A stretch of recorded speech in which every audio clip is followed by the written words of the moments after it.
Bismillahirrahmanirrahim. Assalamualaikum warahmatullahi wabarakatuh.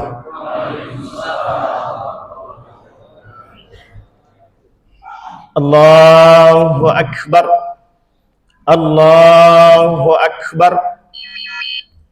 Allahu Akbar. Allahu Akbar. Allahu Akbar. Allahu Akbar. Allahu Akbar. Allahu Akbar. Allahu Akbar kabira wa subhanallahi bukratan wa asila. Alhamdulillah. Alhamdulillahilladzi hadana li hadza wa ma kunna linahtadiya laula an hadana Allah.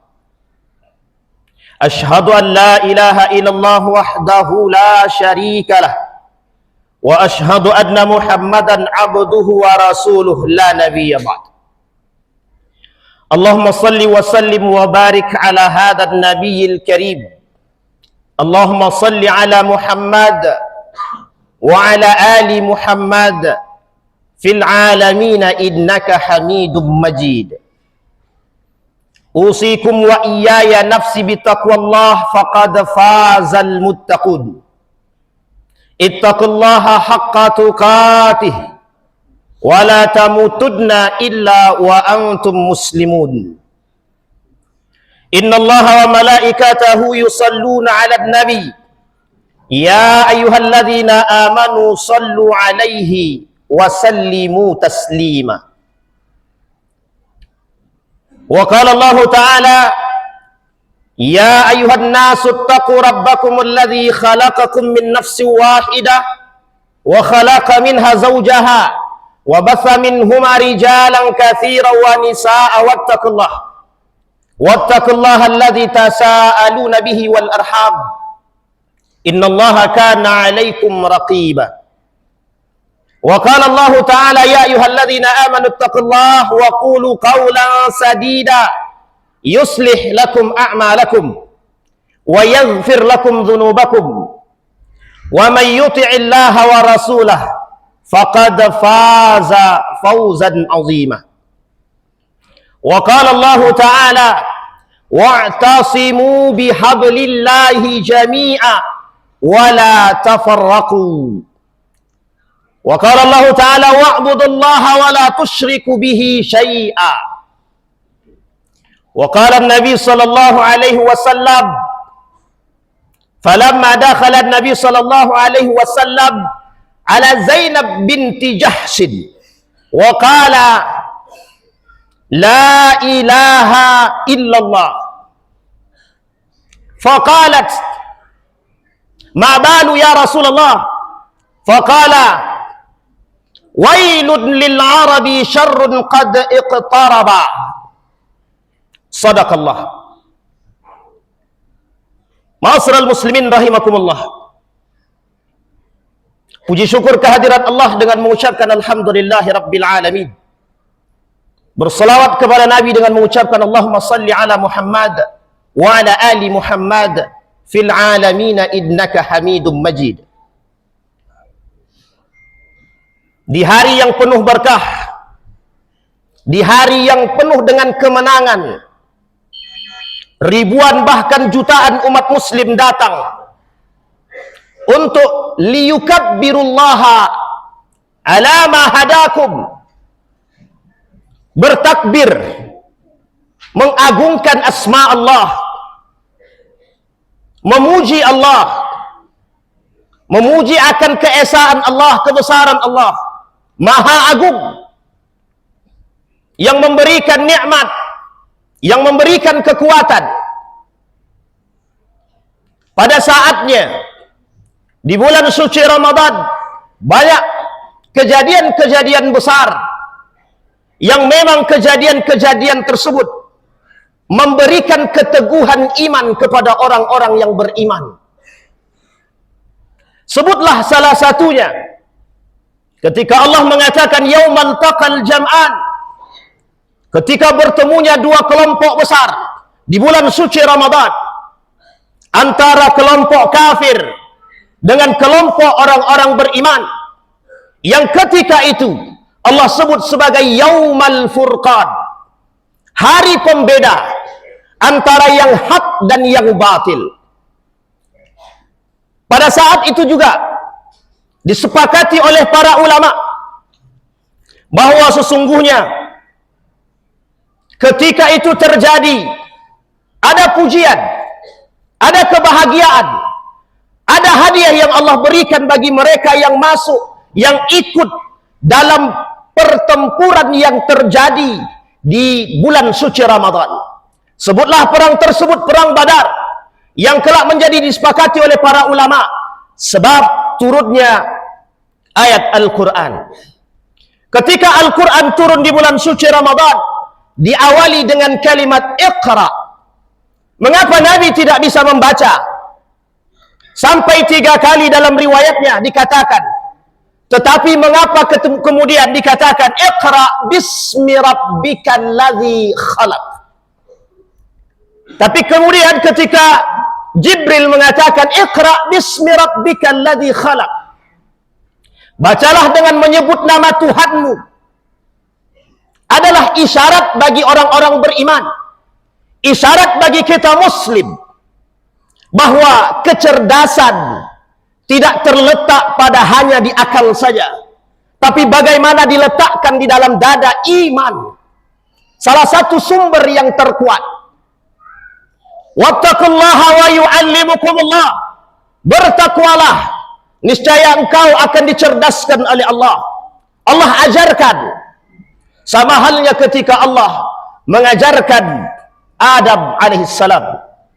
Ma'asyiral muslimin rahimakumullah, ketika Ramadan, kejadian yang menunjukkan antara yang hak dan yang batil, di mana ketika itu zaharal haq wa zahaqal batil, innal batila kana zahuqa. Ketika itu ditunjukkan oleh Allah dalam perang tersebut bahwa orang beriman pasti akan menang atas kebatilan. Kebenaran akan menang atas kebatilan. Orang beriman akan menang atas orang-orang kafir. Ma'asyiral muslimin rahimakumullah, kalau kita artikan kemenangan tersebut panjang, banyak. Salah satu di antaranya kemenangan hati. Mungkin saat ini umat muslim berada dalam tekanan yang besar, baik dari depan, belakang, kanan dan kiri, dari atas dan bawah, semua menekan. Dari negara-negara kafir yang memusuhi Islam. Tapi perhatikan, ketika orang-orang yang berada dalam pertempuran tersebut dengan jumlah yang sangat sedikit, sehingga turun ayat Al-Quran, kam min fi'atin qalilatin ghalabat fi'atan katsirah biidznillah. Yakinlah dengan izin Allah, dengan ketakwaan, dengan keimanan, berhasil menang. Tapi ketika itu orang beriman sedikit, hanya saja keimanannya yang kuat. Orang muslim hari ini banyak bagaikan buih di lautan, kata baginda Nabi Muhammad SAW. Tapi pertanyaannya, apa yang menyebabkan umat muslim hari ini lemah? Mereka cinta terhadap dunia yang disebut oleh Nabi al-wahad, hubbud dunya wa karahiyatul maut. Tapi ingat, masa itu pasti akan datang. Kemenangan bagi orang beriman pasti akan datang. Hanya saja, apakah orang-orang beriman ketika itu mau bersabar dan teguh iman dan teguh akidah? Ma'asyiral muslimin rahimakumullah, kalau kita melihat hari ini, betapa banyak hari ini perbuatan pergeseran, program-program yang dilakukan menyimpangkan akidah. Jika seandainya orang hari ini tidak betul-betul hablum minallah, tidak betul-betul wa'tasimu bihablillah, tidak betul-betul mengokohkan akidah, maka bisa dipastikan mereka akan terjebak dalam kerusakan akidah dan robohnya iman. Begitulah kondisi kita hari ini. Harus memiliki kekuatan iman yang bisa bertahan meskipun dalam keadaan tekanan yang begitu dahsyat. Ketika Ja'far bin Abi Talib, saudara daripada Ali bin Abi Talib, sepupu daripada baginda Nabi Muhammad SAW, berada di Habasyah, berada pada seorang raja yang sangat bijaksana, Najasyi. Ketika diperintahkan untuk sujud dalam keadaan minoritas, mereka hanya menumpang di tempat Habasyah. Kemudian dikatakan oleh salah seorang di antara prajurit daripada Raja Najasyi, usjudu. Kemudian diperintahkan sujudlah kepada raja. Kemudian dijawab oleh Ja'far bin Abi Thalib, yang ketika itu posisi Ja'far menumpang, datang berhijrah ke tempat tersebut. Apa kata Ja'far bin Abi Thalib? Mengapa aku harus bersujud? La nasjudu illa lillah. Kami tidak akan bersujud kecuali kepada Allah. Sayangnya, untungnya, Raja Najasyi memiliki kebijaksanaan yang tinggi, memahami bahwa orang ini, Ja'far bin Abi Thalib, ketika itu berada dalam posisi kebenaran dan berpegang teguh dengan akidah, tidak menggoyangkan sama sekali, sekalipun dalam keadaan terjepit dan tertekan, berada dalam kondisi yang sangat minoritas. Ma'asyiral muslimin rahimakumullah, ini ayat, ini cerita mengajak kepada kita orang-orang beriman. Mengapa kita harus goyahkan akidah kita? Mengapa kita harus pergi ke kanan dan ke kiri jika seandainya kita memang memiliki akidah yang benar? Mengapa kita tidak bisa istiqamah dengan akidah kita? Mengapa kita harus campur adukkan antara agama-agama? Mengapa kita harus mencampur adukkan antara urusan-urusan dunia yang kemudian kita kesampingkan agama? Untuk kita ketahui bersama, apapun akan dilakukan oleh Yahudi dan Nasrani untuk menggeser akidah kita sampai kita masuk ke dalam agama mereka. Ini kita berada di akhir zaman. Kita berada di kondisi yang sangat rumit. Maka selayaknya orang-orang beriman kokoh dengan imannya. Wa'tasimu bihablillah. Bukan berarti makna ini sederhana, tapi sungguh sangat dalam sekali. Kalau kita lanjutkan ayatnya, wa'tasimu bihablillahi jami'a wa la tafarraqu. Ada maksud tersembunyi di balik tersebut. Kelak akan datang kelompok yang akan memecah belah kalian, yang akan membuat kalian menyimpang daripada agama kalian, yang akan membuat kalian keluar daripada nilai-nilai agama kalian. Maka dimulai dengan kalimat wa'tasimu bihablillah. Berpegang teguhlah dengan tali Allah. Apa maksudnya? Wa'budullaha wa la tusyriku bihi syai'a. Kokoh dengan akidah. Rugikah kita kokoh dengan akidah di akhir zaman? Tidak. Rugikah kita menjadi orang yang kokoh beriman? Tidak. Murahkah harga diri kita ketika kita berpegang teguh dengan akidah? Tidak. Murahkah akidah kita? Rusakkah akidah kita ketika kita harus bercampur dengan mereka? Benar. Disinilah poinnya orang-orang beriman. Maka ketika baginda Nabi masuk ke rumah Zainab binti Jahsyin, kemudian mengatakan la ilaha illallah, Nabi masuk dalam keadaan pucat, ketakutan. Mengapa Nabi khawatir ketika masuk dalam rumah Zainab binti Jahsyin? Nabi katakan kalimat selanjutnya, wailun lil arabi, celakalah bagi jazirah Arab, syarrun qad iqtaraba, akan datang kepada mereka kehancuran-kehancuran. Ma'asyiral muslimin rahimakumullah, mungkin ini isyarat bagi kita semua. Mungkin ini isyarat. Mengapa demikian? Ketika di Jaziratul Arab, ketika di tempat di mana turunnya risalah Islam, Al-Quran, yang dikhawatirkan oleh Nabi akan bercampurnya, akan terjadinya kerusakan, kekhawatiran Nabi. Jika tempat tersebut sudah menjadi sumber kekacauan, kemaksiatan, kemudian kemungkaran, bagaimana dengan tempat-tempat yang lain? Ma'asyiral muslimin rahimakumullah, mengapa Nabi memulai dengan kalimat la ilaha illallah? Nabi ingin katakan berpegang teguhlah, berpegang teguhlah, berpegang teguhlah. Sesungguhnya yang menyelamatkan kita di akhir zaman adalah yang berpegang teguh dengan kalimat la ilaha illallah. Seorang ulama mengatakan, man istamsaka bil kitab was sunnah faqad najat. Yang berpegang teguh dengan akidah, yang berpegang teguh dengan Al-Quran, yang berpegang teguh dengan sunnah, mereka akan selamat. Ma'asyiral muslimin rahimakumullah, Apa yang kemudian membuat kita menjadi orang-orang yang menyimpang daripada perbuatan-perbuatan yang salah? Apa yang membuat kita menyimpang daripada kebenaran? Apa yang membuat kita rusak daripada akidah kita? Setidaknya ada 3 hal yang dirangkum oleh para ulama. Yang pertama, du'ful ilmi, lemahnya ilmu. Apa maksudnya? Allah memanggil orang-orang berilmu, orang-orang yang berfikir. Di dalam Al-Quran setidaknya ada 3 kalimat. La'allakum ta'qilun, la'allakum tatafakkarun, ulul albab. Kalimat ini menunjukkan orang-orang berilmu dengan iman. Salah satu tujuan diturunkan ayat Al-Quran dengan kalimat Iqra bukan sekedar membaca. Kalau cuma sekedar membaca, apa bedanya kita dengan orang kafir, dengan orang barat yang mereka juga membaca? Tapi orang beriman, Iqra bismi rabbikal ladzi khalaq. Mereka membaca tapi dengan iman. Begitulah para sahabat kita. Begitulah para sahabat-sahabat Nabi. Begitulah ketika dahsyatnya munculnya peradaban Islam. Pada saatnya mereka tidak mulai cerdas dengan akal, tapi mereka mulai cerdas dengan agama sebagai penopang akidah yang kuat. Sebutlah para ilmuwan-ilmuwan muslim, dan mayoritas di antara mereka menjadi penghafal Al-Quran, cerdas di agama, baru kemudian mereka cerdas secara akademik. Ma'asyiral muslimin rahimakumullah, du'aful ilmi. Mengapa demikian? Karena Nabi katakan kelak di akhir zaman ilmu akan diangkat, kemudian akan tersisa kebodohan.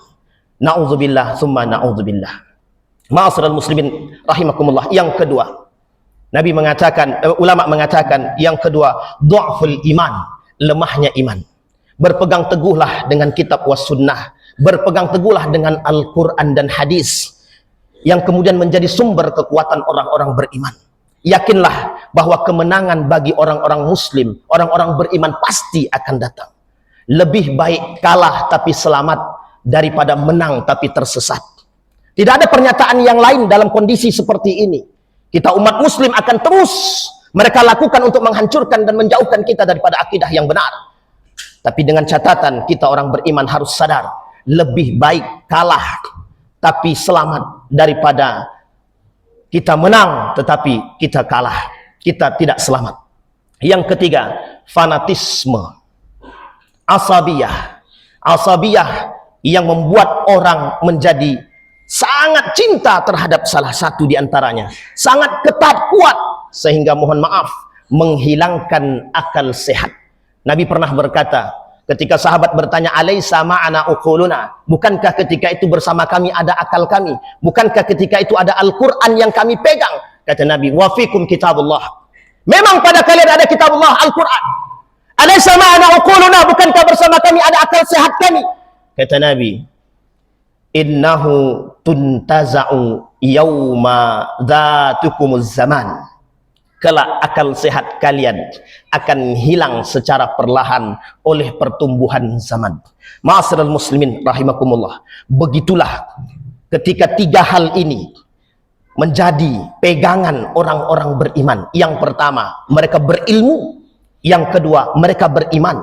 Yang ketiga, tidak fanatisme buta. Apa sebab? Sebab daripada fanatisme buta akan memunculkan pertumpahan darah, kesesatan, dhalun wa adal. Mengapa kita harus berpegang teguh pada kesesatan? Mengapa kita berpegang teguh kepada yang salah? Sekalipun, mohon maaf, mereka adalah organisasi kita, yang kalau salah kita harus katakan salah, benar harus katakan benar. Itulah yang disebut dengan fanatisme dengan ilmu, taklid dengan ilmu. Ma'asyiral muslimin rahimakumullah. Ketika Allah memperingatkan kepada kita dengan kalimat wa'budullaha wa la tusyriku bihi syai'a, bukan tanpa alasan. Disitulah Allah menginginkan kepada kita agar kita tetap berpegang teguh dengan akidah yang benar, iman yang kuat. Bahkan Nabi menasehati kita ketika Ibnu Abbas berada di belakang Nabi, kuntu khalfan Nabi, Nabi katakan, ya gulam ihfazillaha yahfazka. Hei anak muda, jagalah olehmu nilai-nilai agama. Mudah-mudahan engkau akan dijaga oleh Allah Subhanahu wa taala. Ihfazillaha tajid tujahak. Jagalah olehmu nilai-nilai agama, niscaya engkau akan bertemu dengan Allah, akan Allah jawab segala urusanmu. Wa in ijtama'al qaumu ala an yadurruka la yadurruka bi syai'in illa qad kataballahu lak. Wa in ijtama'al qaumu ala an yanfa'uka la yanfa'uka bi syai'in illa qad kataballahu lak. Ketika ada orang yang membahayakan dirimu, ketika engkau berpegang teguh dengan Allah, niscaya mereka tidak akan bisa membahayakan dirimu kecuali yang sudah Allah tulis bagimu. Ketika ada orang yang ingin memanfaatkan dirimu, tak ada yang mampu memanfaatkan dirimu kecuali orang-orang yang memang sudah dituliskan oleh Allah Subhanahu wa taala. Wasta'inu bis sabri was salah. Memohonlah pertolongan dengan sabar dan salat. Dalam hadis tersebut dikatakan, wa idza sa'alta fas'alillah wa idza sta'anta fasta'in billah. Ketika engkau meminta-minta kepada Allah, ketika engkau memohon pertolongan, mohon pertolongan kepada Allah. Tapi Nabi memulai kalimat tersebut, ihfazillah. Apa mungkin orang beriman menjaga Allah? Maksudnya adalah jagalah nilai-nilai agama. Ibadallah, innallaha ya'muru bil adli wal ihsan wa ita'i dzil qurba wa yanha 'anil fahsya wal munkar wal baghi ya'idukum la'allakum tadhakkarun. Wassalamu alaikum warahmatullahi wabarakatuh.